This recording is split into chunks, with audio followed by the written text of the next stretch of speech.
ఈ డిఎస్సి ఏదైతే పోస్టులు ఫిలప్ చేసే ముందు వరకు జీవో నెంబర్ 4 జీవో నెంబర్ 47 లేదు.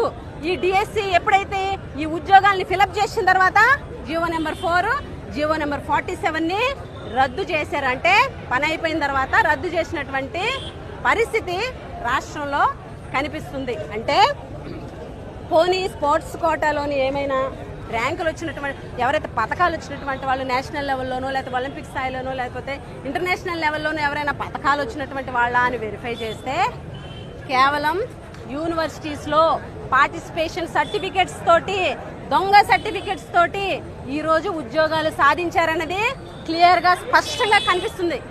అంటే ప్రభుత్వం కేవలం వాళ్ళకు అనుకూలంగా ఉన్నటువంటి వ్యక్తులకి డిఎస్సిలో పోస్టులు ఇవ్వడం కోసం మాత్రమే జీవో నెంబర్ 4ని 47ని తీసుకొచ్చి వాళ్ళు అనుకున్న వ్యక్తులు అందులో ఫిలప్ అయిపోయిన తర్వాత జీవో నెంబర్ 4ని 47ని రద్దు చేశారు.